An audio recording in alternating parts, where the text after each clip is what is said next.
পঞ্চম শ্রেণীর হিন্দু ধর্ম শিক্ষা। তো আজকে আমরা সমাধান করব। দেখো, এটা হচ্ছে পঞ্চম অধ্যায়ের তৃতীয় পরিচ্ছেদ, একদম শেষ, এরপরে আর নাই। তো তৃতীয় পরিচ্ছেদ পুরোটা সমাধান করব। এই যে এই কাজটি সমাধান করব। পৃষ্ঠা নাম্বার হচ্ছে 93। তারপরে আমরা সমাধান করব। দেখো, পৃষ্ঠা নাম্বার হচ্ছে এই কাজগুলো সমাধান করব 95। তারপরে দেখো, এই যে দেখো সমাপ্ত, এটার পৃষ্ঠা নাম্বার এখানে 96 হবে, কিন্তু এনারা 96 দেয় নাই, তো 96 পৃষ্ঠা সমাধান করব। আর পরবর্তীতে আছে সমাপ্ত। তো চলো আমরা পুরো তৃতীয় পরিচ্ছেদটি সমাধান করি। এবং বলে রাখি, প্রিয় অভিভাবক এবং শিক্ষার্থীরা, আমার চ্যানেলটি সাবস্ক্রাইব করে দিতে, কারণ সাবস্ক্রাইব করলে কিন্তু আমি ভিডিও আপলোড করলে অটোমেটিক তোমাদের ফোনে ভিডিওগুলো একাই পৌঁছে যাবে, ইউটিউবে সার্চও করা লাগবে না। তো দেখো এখানে কি লেখা আছে, আমাদের মুক্তিযোদ্ধাদের কথা তোমরা জানো, মাতৃভূমির জন্য আত্ম বলিদান করা অসংখ্য বীর মুক্তিযোদ্ধার গল্প তোমরা শুনেছ। তোমাদের স্বদেশের মুক্তি সংগ্রামে মানুষ কেন নিজের জীবন বাজি রেখে লড়াই করেছিল, এ বিষয়ে দলগত আলোচনার মাধ্যমে তোমার ধারণা লিখো। মানে তারা কেন সংগ্রামে জীবন দিয়েছিল, লড়াই করেছিল, এই বিষয়ে আমরা কি করব, বন্ধুদের সাথে আলোচনা করব এবং আমার মতামতগুলো এবং তাদের মতামতগুলো এর মধ্যে লিখবো। তো চলো আমরা উত্তরটি দেখে নিই। তো এই যে দেখো প্রিয় শিক্ষার্থীরা, আমাদের কিন্তু উত্তর, হ্যাঁ, এই যে দেখো কাজ একে, আর উত্তর এই যে এখান থেকে, এই দেখো উত্তর লেখা, হ্যাঁ, এই দেখো উত্তর লেখা এখান থেকে এই পর্যন্ত। তো তোমরা এখান থেকে ছোট করেও নিতে পারো। তো আমি আর পড়লাম না, তোমরা কিন্তু পড়ে নাও। তোমরা যদি ছোট করে লিখতে চাও, এই যে সুযোগ, এই সুযোগ পর্যন্ত লিখে দিও। আর যদি তারা বড় করে লিখতে চাও, তারা এই পুরোটাই লিখে দিও, ঠিক আছে। আর যদি তারা এর থেকে আরেকটু বড় করে লিখতে চাও, এই যে না পর্যন্ত লিখে দিও। আর যদি পুরোটা লিখতে চাও বেশি বড় করে, তাহলে এই পর্যন্ত লিখে দিও। যে যতটুকু পারো লিখবা। তো আমি আর পড়লাম না, এখানে দেওয়া আছে, স্ক্রিনশট দিয়ে খাতা লিখে নাও, ঠিক আছে।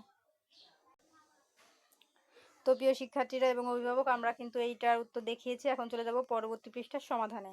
তো দেখো, পরবর্তীতে আমাদের এখানে একটি কাজ আছে। দেখো এখানে কি লেখা, এখানে বলেছে তোমাদের নিজ এলাকার পরিবেশ সংরক্ষণের গুরুত্ব কেন, কোনো বিষয় নিয়ে তোমরা কাজ করতে চাও, মানে তোমরা কি, মানে তোমাদের এলাকায় পরিবেশ সংরক্ষণের গুরুত্ব নিয়ে কোনো কাজ করতে চাও, সেটা বলেছে।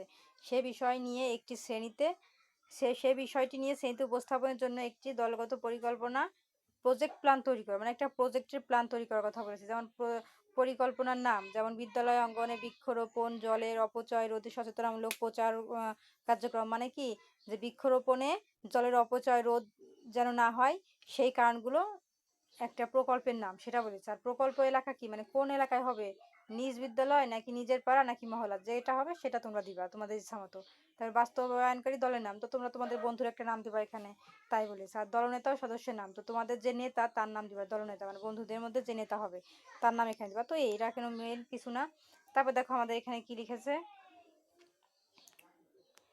এই দেখো এখানে বলেছে প্রস্তাবিত কাজ নমুনা। এখানে বলেছে বিদ্যালয় প্রাঙ্গণে 10টি ফলদ বৃক্ষের চারা রোপণ। আর এখানে বলেছে প্রয়োজনীয় উপকরণ সম্পদ বাস্তবায়নের কাজ লিখতে হবে, যে এইটার আর এইটারই দায়িত্ব এখানে লিখতে হবে, এটার ফলাফল এখানে লিখতে হবে এবং এইটারই মন্তব্য এখানে লিখতে হবে। আবার এইটা যেমন সচেতনামূলক প্রচার কার্যক্রমের মাধ্যমে জলের অপচয় হতে কমানো, এইটারই প্রয়োজন এখানে, বা কাল এখানে, দায়িত্ব বন্টন এখানে লিখতে হবে, প্রত্যাশিত ফলাফল এখানে লিখতে হবে এবং মন্তব্য এখানে লিখতে হবে। মানে এইটার ঘরের উত্তর এখানে আর এইটার ঘরের উত্তর এখানে লিখতে হবে। চলো আমরা উত্তরগুলো দেখে নিই।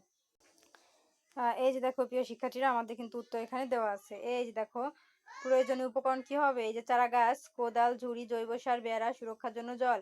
আর বাস্তবায়নকাল কি হবে, বর্ষাকাল বা সুবিধাজনক ছুটির দিন। আর দায়িত্ব বন্টন কি হবে, গাছের চারা সংরক্ষণ ও গর্ত করা, রতন ও সুশীল পরিচর্যা দলের সকলে। প্রত্যাশিত ফলাফল কি হবে, বিদ্যালয় সবুজ হবে এবং ভবিষ্যতে ফল পাওয়া যাবে। আর মন্তব্য কি হবে, নিয়মিত পানি দেওয়া নিশ্চিত করতে হবে। তারপরে দেখো এখানে আছে, হ্যাঁ, এইটার প্রয়োজনীয় উপকরণ সম্পদ কি হবে, এই দেখো পোস্টার, পেপার, মার্কার, পেন, তারপর এখানে বলেছে ফিললেট এবং সাবান। আর বাস্তবায়নকাল কি হবে, প্রকল্পের দ্বিতীয় সপ্তাহ থেকে চলমান। আর এখানে কি হবে, পোস্টার তৈরি অমর ও প্রতাপ, মানে দায়িত্ব বন্টন কার কার, এই তাদের নাম লিখতে হবে, যে অমর ও প্রতাপ সচেতনমূলক কথা বলা প্রবীর দলনেতা। আর ফলাফল প্রত্যাশিত কি হবে, ছাত্রছাত্রীরা জলের গুরুত্ব বুঝবে এবং ট্যাপ অপ্রয়োজনে খোলা রাখবে না।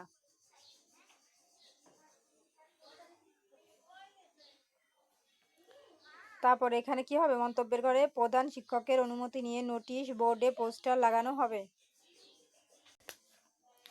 তো দেখো আমাদের কিন্তু এটার উত্তর কমপ্লিট। এখন চলে যাবো আমরা শূন্য স্থানে। দেখো শূন্য স্থানে আমাদের কি আছে, হিন্দু শাস্ত্রে দেশপ্রেমকে ড্যাশ অঙ্গ বলে উল্লেখ করা হয়েছে। তো চলো 1 থেকে 4টি আছে, কোনটায় কি উত্তর বসবে আমরা দেখে নিই। তো এই যে দেখো আমাদের উত্তর কিন্তু এখানে দেওয়া আছে, এই যে হিন্দু শাস্ত্রে দেশপ্রেমকে ধর্মের অঙ্গ বলে উল্লেখ করা হয়েছে। তারপর 2 নাম্বার আছে মাহিমতিপুরের রাজা ছিলেন নীলধ্বজন।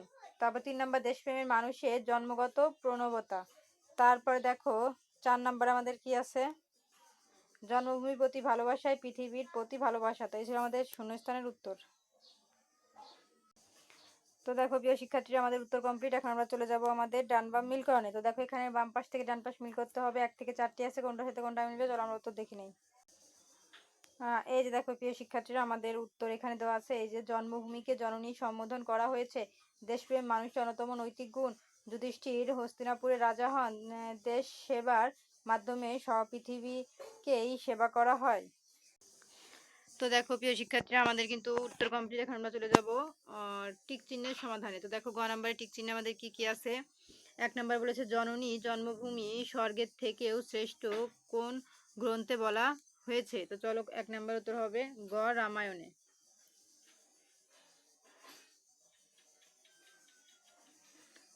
তারপরে দেখো 2 নাম্বার আছে অশ্বমেধ যজ্ঞের ঘোড়াকে কে বন্দী করেন। তাহলে সঠিক উত্তর হবে ক প্রবীর। তারপর দেখো 3 নম্বর বলছে কার সঙ্গে প্রবীণের যুদ্ধ হয়। সঠিক উত্তর হবে খ নাম্বার অর্জুনের সঙ্গে। 4 নাম্বার কে দেশের জন্য নিজেকে উৎসর্গ করতে কুষ্ঠাবোধ করেন না। 4 নাম্বার সঠিক উত্তর হবে আমাদের খ দেশপ্রেমিক। তো এই ছিল আমাদের টিক চিহ্নের সমাধান। এখন আমরা চলে যাব ঘ নাম্বারের বর্ণাম সংক্ষিপ্ত প্রশ্নে। দেখো ঘ নাম্বার আছে নিচে প্রশ্নগুলো সংক্ষেপ উত্তর দাও। একে আছে দেশপ্রেম সম্পর্কে রামায়ণে কি বলা হয়েছে। তো 1 থেকে 3টি প্রশ্ন আছে, চলো আমরা পড়িয়ে উত্তর দেখি। তো দেখো এই ছিল আমাদের প্রশ্ন আর উত্তর। আমরা লিখেছি রামায়ণে দেশপ্রেম সম্পর্কে বলা হয়েছে জননী জন্মভূমিষ্ঠ স্বর্গদপি গৌয়সী, অর্থাৎ জননী এবং জন্মভূমি স্বর্গের চেয়েও শ্রেষ্ঠ। মানুষ প্রকৃতির কোলে তথা জন্মভূমির বুকে জন্মগ্রহণ করে ও জীবন ধারণ করে, তাই জন্মভূমির গুরুত্ব স্বর্গের চেয়েও বেশি বলে রামায়ণে উল্লেখ করা হয়েছে। তারপরে দেখো আমাদের 2 নাম্বার প্রশ্নে কি বলা আছে। প্রবীণ কেন অর্জুনের সাথে যুদ্ধ করেছিলেন।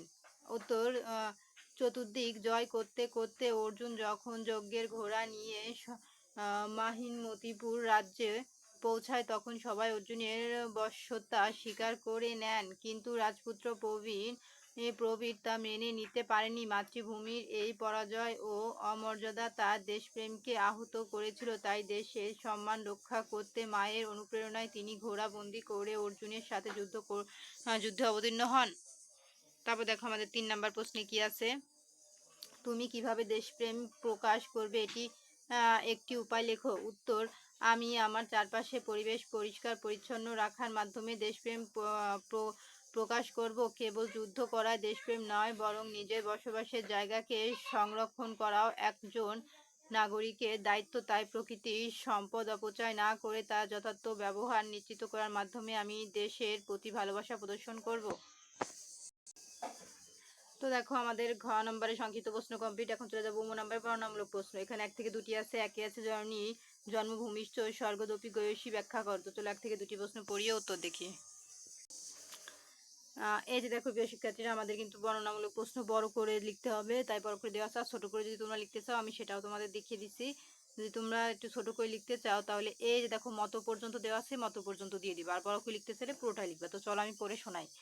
এই যে এই বিখ্যাত উক্তিটি, যারা আমি কেটে তারপর দেখাই।